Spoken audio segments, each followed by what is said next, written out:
오늘의 벙커 특강입니다. 오늘의 주제는 차라리 안 만드는 게 낫다고요? 네. 잘못 만든 제품의 재앙, 가능한 빠른 제품의 피드백. 이 두 가지 중에서 어떤 방향성이 여러분들이 제품을 만드는 프로세스나 시스템이 되는지 한번 생각해 보시기 바랍니다. 자, 패션 매장을 하나 예를 들어보겠습니다. 디자이너가 하나의 옷을 만들었습니다. 이 옷을 만들어서 고객에게 전달하고 싶어요. 그런데 옷이 하나에 만들어지면 그 공장에서 옷이 나오면 그 옷이 이렇게 트럭을 타고 아침에 제가 그림을 잘 그려보았습니다. 트럭을 타고 이동을 합니다. 물류비가 발생을 하죠. 물류 직원들이 운영이 돼야 되죠. 그리고 이제 백화점으로 갑니다. 백화점으로 가서 정상가로 판매가 되죠. 10만원짜리 티셔츠를 만들었다면 이 10만원짜리가 백화점에서 10만원으로 팔리죠. 할인한다 하더라도 한 7, 8만원 정도에 팔리게 되죠. 그런데 여기서 안 팔렸다. 그러면 그 다음에 어디로 갑니까? 아울렛으로 이동하죠. 경우에 따라서 90%까지 할인해서 판매하고 그 안 팔리는 제품을 판매하기 위해서 탁월한 판매사가 붙죠. 그냥 팔렸으면 그냥 알바만 있어도 되거나 판매사가 아예 없어도 팔릴 제품인데 안 팔리기 시작하니까 결과적으로는 판매사가 붙고 판매사가 붙으니까 판매사를 관리하기 위한 매니저가 붙고 그 매니저가 필요하니까 매니저 사무실이 필요하고 그리고 매장에다가 물류 창고를 놔둬가지고 뒤쪽에다 보관해 놔야 되고 이런 문제가 생기게 되는 거죠. 문제는 아울렛에서 안 팔려요. 그럼 어떻게 됩니까? 네, 이른바 땡처리 매장으로 이동하게 되죠.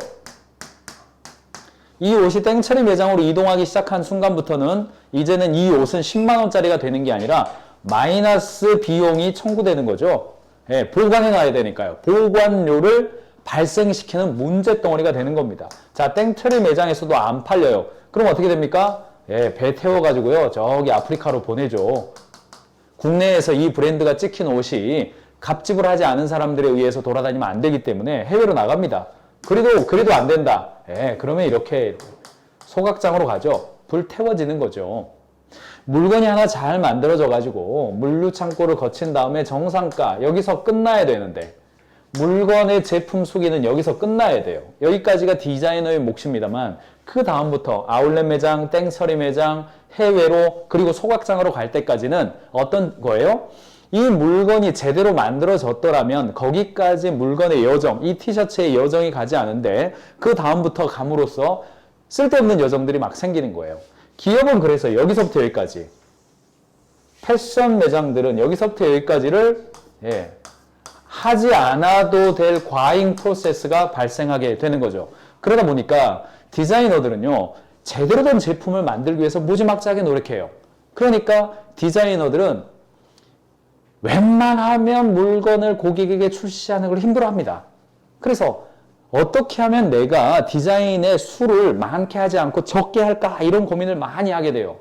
결과적으로는 새로운 시도를 하거나 내가 어떤 디자인적으로 뭔가 좋은 걸 한다기보다는 디자인 실장님이나 디자인 본부장님이 마음에 들어할 만한 것을 만들어서 책임을 덜 지고 싶어 하게 돼요.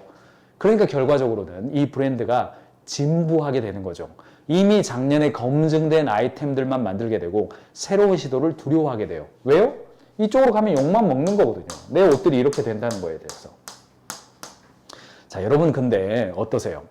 물론 잘못된 제품이 시장에 나와서 이런 식으로 비용만 발생시키게 되는 문제가 발생되어서는 안 되죠. 그런데 자, 한번 이걸 봐보시죠. 그러면 결과적으로 문제될 제품이 시장에 나오면 결국은 비용만 그냥 떠안게 되니까 문제될 제품을 만들지 않기 위해서 철저하게 사전에 검증해야 되는 걸까요? 그럼 어떤 현상이 일어날까요? 자, 이렇게 되지 않습니까? 자, 현대자동차 개발본부에서 제가 이야기를 똑같이 해드렸습니다. 예를 들어서 자동차 브랜드가 있어요. 물건을 만들어요. 자, 1년, 2년, 3년, 4년 동안 신제품을 개발합니다. 하나의 차를 개발해요. 제가 버스를 그렸는데 여러분 어떠시는지 모르겠네요. 개발을 할 때 1단계에서는 처음에 바퀴를 개발하고 두 번째 축을 개발하고 세 번째 차체를 개발하고 마지막에 완성을 해내요. 4년 동안 제품을 개발하느라고 시간을 다 보냈어요. 자, 질문해보죠. 이 팀 2년 지났을 때 고객의 피드백이 있습니까? 없습니까? 돈 벌었습니까? 못 벌었습니까? 다음에 만들 제품 잘 될지 알 수 있습니까? 없습니까? 세 가지 질문에 전혀 알 수가 없는 거죠. 이런 방식으로 제품을 개발을 하면 물론 정확성이 높을 수 있습니다만 중간 단계에 결코 고객의 피드백을 받지 못하기 때문에 최종 완제품이 나왔을 때조차도 이 제품이 잘 팔릴지 안 팔릴지 고객이 어떤 반응을 얻을지 알 수가 없는 거죠. 그런데 아래쪽 방식을 한번 보시죠. 우리가 달려가고자 하는 방향은 똑같이 버스를 만드는 거예요. 그런데 맨 처음에 고객의 피드백을 얻어볼 수 있는 퀵보드 같은 거 살짝 만들어 보는 겁니다. 보드처럼. 그리고 핸들이 고객이 피드백을 해요. 고객 이거 좀 불안해요. 좀 손잡이가 있으면 더 아이들도 놀 것 같아요. 그래서 손잡이가 있는 걸 만들어서 출시해 봐요. 이거보다는 좀 더 빨리 달릴 수 있으면 좋겠어요. 자전거 비슷한 걸 좀 출시해 봐요.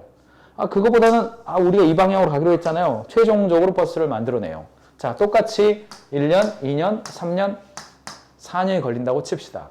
아래쪽 방식은 고객의 피드백을 받아가면서 발전을 해왔고 위쪽 방식은 철저하게 자신들의 연구를 기반으로 해서 달려왔어요. 자, 아래쪽 방식 2년 지났습니다. 이 타이밍이에요. 이 타이밍에 고객의 피드백이 있습니까? 돈 벌어 봤습니까? 다음에 만들 제품 잘 팔릴지 알 수 있습니까? 잘 모르죠. 어떻게 알아요? 그러나 위쪽 방식보다는 아래쪽 방식이 훨씬 더 다음에 만들 제품에 대한 고객의 반응이나 적합도 그리고 실패를 하더라도 조금 작은 실패를 하는 거죠. 위쪽은 실패했다면 완전 폭망입니다. 4년짜리 실패예요. 4년짜리 실패입니다. 아래쪽은 실패하더라도 1년짜리 실패예요. 좀 좁혀주면 40일짜리 실패와 10일짜리 실패로 좁히는 거예요. 한 달짜리 실패와 일주일짜리 실패로 좁히는 겁니다. 제품을 개발하든지 어떤 프로젝트를 진행하든지 간에 그래서 어떤 비즈니스 프로세스이든지 간에 어떻게 하면 가능한 내가 새로운 시도들을 계속해 갈 때 어떻게 하면 고객의 반응을 빨리 얻어서 그 얻은 반응에 기반해서 다음번을 달려갈 건가 이게 굉장히 중요한 고민이죠. 소프트웨어나 IT 산업이나 콘텐츠업만 그러는 것이 아니라 전통 산업인 현대자동차조차도 위쪽 방식으로 개발하는 것을 아래쪽 방식으로 가능한 빨리 이동시키려고 하는 겁니다. 자, H그룹 또는 S그룹, L그룹 굉장히 다양한 곳들이 있습니다만 이곳에서 제가 현장에 가서 리더들을 만나보고 임원들을 만나보면요. 이 고민을 다 하고 있어요. 왜요? 대부분 장치 산업이잖아요. 대한민국 제조업 기반, 제조 강국 아닙니까? 그러다 보니까 마음껏 바꿀 수가 없는데 바꿀 수는 없지만 일부 시제품을 만들어가지고 고객의 반응을 받아볼 수는 있거든요. 시제품까지는 아니더라도 설계도하고 이미지를 가지고 프로토타입의 고객을 만나서 반응을 한번 살펴볼 수가 있거든요. 중국에 팔 제품이지만 국내에 들어와 있는 중국 사람들을 대상으로 해서 그들의 정서에 맞는지 손에 들어가는지 눌렀을 때 어떤 반응이 있는지는 한번 들어볼 수가 있는 거거든요. 중국 타겟으로 한 제품인 경우에요. 그래서 어떻게 하면 IT나 콘텐츠업이 아니라 하더라도 전통적인 산업이라 하더라도 고객의 반응을 빨리 받아볼 수 있는 프로토타입 팀들을 다 운영합니다.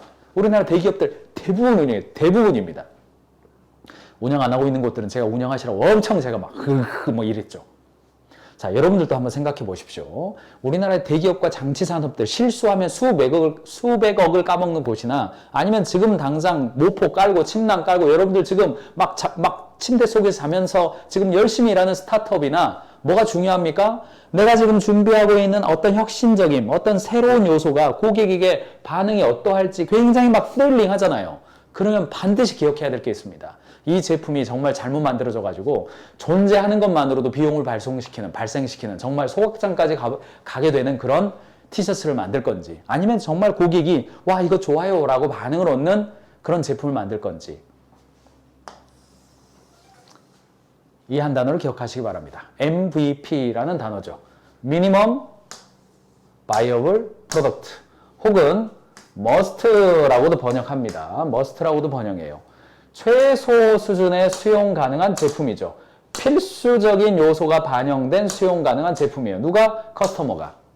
내가 뭔가 제품을 만들 때에 내가 생각하고 있는 구현하고자 하는 100%로 구현한다는 느낌보다는 일단 작고 빠르게 아주 조금만, 많이 만들지 마시고요. 조금만 만들어서 고객이 받아들일 때, 고객이 돈 지불했을 때에 요 정도는 내가 받아들일 만해, 바이어블 해.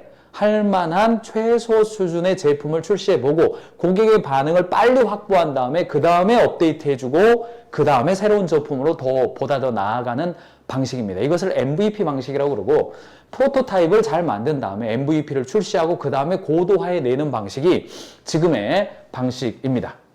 자, 이제 이 말을 설명해 드리겠습니다. 위쪽 방식을 우리는 워터폴 방식이라고 이야기를 해요. 마치 폭포수처럼 맨 위에 물이 떨어지면 바다로 갈 때까지 다시 돌아오지를 않죠. 그러니까 피드백의 고리의 기간이 길다는 거예요. 한 번 시작하면 피드백 고리가 올 때까지 그냥 오래 걸린다는 거죠. 아래쪽 방식은 애자일 방식이라고 그래요. 민첩하다라는 방식이죠. 마치 월풀이라고 그러죠. 물이 쭉 나가다가 이렇게 쑥 돌아가지고 와요. 이렇게 가다가 이렇게 여러분 동강에 가보면 물이 가다가 슉 돌아가지고 오잖아요. 이런 것처럼 피드백의 고리가 빨라요. 얼른 피드백의 고리를 빨리 받아보는 거예요. 이걸 우리가 애자일이라고 그래요. 민첩하게 방향 전환을 할 수 있는 그런 거죠. 그래서 요즘 피보팅이 중요하다, 플라이 휠이 중요하다 이런 이야기를 하는데 제가 벙커 특강에서 그 주제는 나중에 한 번 더 다루어 드리겠습니다. 그러므로 여러분 회사가 워터폴의 이미지를 가지고 제품 개발을 하고 있는지 애자일의 이미지를 가지고 제품 개발을 하고 있는 건지 이거는 IT냐 전통산업이냐 큰 구별이 없습니다. 그걸 통해서 애자일의 방식으로 달려서 얻어야 될 결과물은 MVP입니다. MVP를 통해서 고도화를 해가는 그런 방식. 마찬가지입니다. 어떤 회의를 하더라도 주관회의를 하더라도 오케이 일주일 다 가는 게 아니라 월요일날 결정을 했으면요 일주일 지켜보고 다음 주 월요일을 봅시다. 아이고 그런 피드백 고리 경쟁력 떨어지잖아요. 월요일날 어떤 의사결정을 했어요. 그러면 화요일날 수요일날 그냥 이렇게 사무실에서 어떻게 됐어요? 빨리 그냥 보는 거예요. 그리고 목요일부터 좀 바꾸면 됩니다. 목요일날 결정했어요. 왜 다음 주까지 기다립니까? 금요일날 얼른 왔다 갔다 하다가 어땠어요? 얼른 만나서 좀 바꿔봅시다.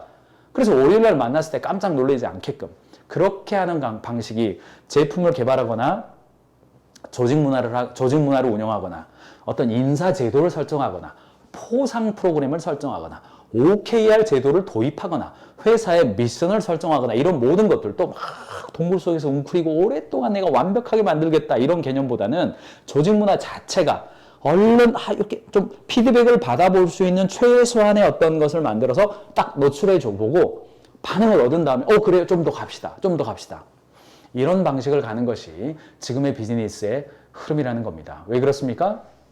고객의 요구와 시장의 채널은 아주 신속하게 빨라지고 경쟁자도 새로운 대안을 바로 도출하고 내가 그동안 노력했던 모든 것들이 백지 상태가 될 만한 새로운 기술들도 팍팍 새롭게 등장하기 때문에 지금은 우리가 오랫동안 실험실에서 통제해놓고 뭔가 할 수 있는 그런 시기가 아닙니다. 그러므로 여러분들이 MVP의 개념 빠른 고객 피드백을 기반으로 해서 발전해 간다. 이런 컨셉을 가지시기 바랍니다. 가능한 빨리 고객의 피드백을 받을 수 있는 생산 방식 혹은 시스템 이 방식을 여러분들이 기억하시면서 비즈니스의 다양한 영역에 적용해 보시기 바랍니다.